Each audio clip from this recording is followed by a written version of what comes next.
ఇది ఉద్యమ సమయం కాదు. బీఆర్ఎస్ అధికారంలో లేదు. అయినా గులాబీ పార్టీ అంటే జనానికి గుండె ధైర్యం, అదే ఉత్సాహం, అదే స్ఫూర్తి. పార్టీ వర్కింగ్ ప్రెసిడెంట్ కేటీఆర్ను చూడడానికి 40 డిగ్రీల ఎండలను జనం వెల్లువలా తరలివచ్చింది. ఆయన ర్యాలీ వెంట గులాబీ శ్రేణులు, యువత పరుగులు తీసింది. తమ అభిమాన నాయకుడిని చూసేందుకు మహిళలు, పిల్లలు, పెద్దలు మిద్దెలు మేడలెక్కి ఆహ్వానం పలికారు. పట్టణం దద్దరిల్లేలా నినాదాలతో హోరెత్తించారు. బీఆర్ఎస్ రజతోత్సవ సన్నాహక సభ సందర్భంగా సూర్యాపేట పట్టణవాసులు కేటీఆర్కు ఆత్మీయంగా ఘన స్వాగతం పలికారు. BRS working president KTR Suryapet పర్యటన జనం జేజేలు, కేడర్ కేరింతలు, అభిమానుల ఎదురుచూపులు, యువత ఉత్సాహం నడుమ ఆద్యాంతం నూతనోత్సాహంతో సాగింది. గులాబీ పార్టీ రజతోత్సవ వేడుకల ప్రారంభ సభ విజయవంతం కోసం సూర్యాపేట జిల్లా బీఆర్ఎస్ సన్నాహక సమావేశానికి హాజరైన కేటీఆర్ కు జనం అడుగడుగునా నీరాజనం పలికారు. మాజీ మంత్రి ఎమ్మెల్యే జగదీష్ రెడ్డి ఆధ్వర్యంలో నిర్వహించిన ఈ కార్యక్రమానికి ప్రజలు, గులాబీ శ్రేణులు పోటెత్తారు.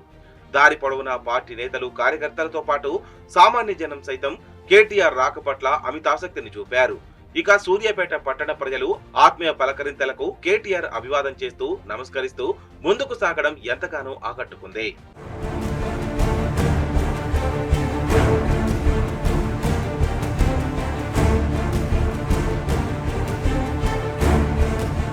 హైదరాబాద్ నుంచి బయలుదేరిన బీఆర్ఎస్ కార్యనిర్వాహక అధ్యక్షుడు కేటీఆర్ ఉమ్మడి నల్గొండ జిల్లాలోని కొత్తగూడెం వద్దకు ప్రవేశించగానే పార్టీ నేతలు ఎదురేగి ఘన స్వాగతం పలికారు.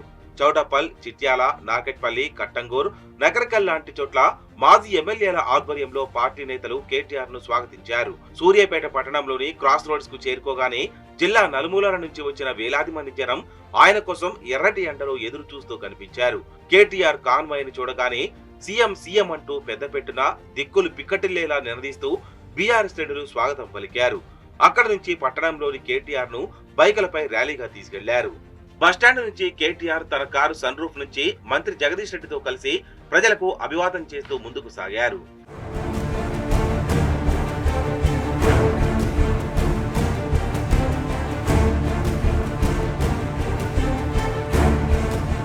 సూర్యాపేట పట్టణంలో సుమారు 4 కిలోమీటర్ల మేర కేటీఆర్ ర్యాలీగా ముందుకు సాగగా అడుగడుగునా పట్టణ ప్రజలు తమ అభిమానాన్ని చాటుకున్నారు.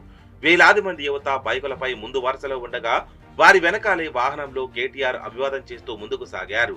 కొత్త బస్టాండ్ నుంచి వారికి ఇరువైపులా దుకాణదారులు, సామాన్య ప్రజలు కేటీఆర్ కోసం బయటకు వచ్చి ఎదురు చూస్తూ కనిపించారు. వీరంతా కిటికీల్లో నుంచి చూస్తూ చేతులు పైకెత్తి జేజేలు పలికారు. కొందరు కేటీఆర్ సీఎం సీఎం అంటూ నినాదాలు చేస్తూ అభివాదం చేశారు. దాదాపు ప్రతి దుకాణం ముందు ప్రజలు కేటీఆర్ కోసం బయట నిలబడి ఎదురు చూడడం విశేషం. రోడ్డు వెంట చిరు వ్యాపారులు, బడ్డీ కొట్టు వాళ్లు సైతం ఆయన్ను చూడడానికి, నమస్కారం చేయడానికి ఎదురు చూశారు. అటు కేటీఆర్ సైతం రెండు వైపులా చూస్తూ ప్రజల నమస్కారాలకు ప్రతిగా 2 చేతులు జోడించి అభివాదం చేస్తూ ముందుకు సాగడం ఎంతగానో ఆకట్టుకుంది.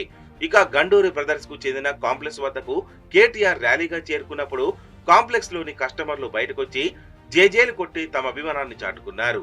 దుకాణాల పైనుంచి, ఇండ్ల మీద నుంచి మహిళలు, యువత కేటీఆర్ రాక కోసం ఎదురు చూస్తూ కనిపించారు. గులాబీ కార్యనిర్వాహక అధ్యక్షుడు కేటీఆర్ సూర్యాపేట పర్యటన ఆశాంతం యువత సమరోత్సాహంతో కదం తొక్కింది. బైక్ ర్యాలీలో సగానికి పైగా యువతే పాల్గొనడం విశేషం. కేటీఆర్ రాక కోసం సుమారు గంటకు పైగా ఎదురు చూస్తూ ఉన్న యువత కేటీఆర్ కాన్వాయ్ కనపడగానే కేరింతలు కొట్టారు. సీఎం సీఎం అంటూ పట్టణం దద్దరిల్లేలా అరిచారు. అత్యంత క్రమశిక్షణగా కేటీఆర్ వాహనం ముందు బైకులపై ర్యాలీగా కదిలారు. వేలాది బైకులు రావడంతో ప్రారంభం నుంచి చివరి వరకు కిలోమీటర్ పైగానే ప్రవాహంలో కనిపించాయి. 4 కిలోమీటర్లకు పైగా సాగిన ర్యాలీ మధ్యాహ్నం 1:20 బీఆర్ఎస్ పార్టీ కార్యాలయానికి చేరుకుంది.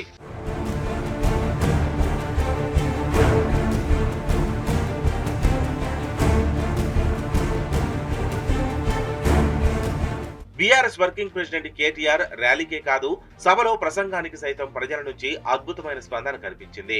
మాట మాటకు చప్పట్లు ఓరెత్తాయి. గులాబీ పార్టీ అన్నా, కేటీఆర్ అన్నా ప్రజలకు ఎందుకింత ఆదరణ, ఎందుకింత ఆరాటం అన్న ప్రశ్నకు సైతం జవాబునిచ్చింది ఈ సభ. ప్రజా, రైతు సంక్షేమాన్ని గాలి కుదిరేసిన కాంగ్రెస్ సర్కారుపై జనంలో కోపం, ఆవేదన కనిపించాయి.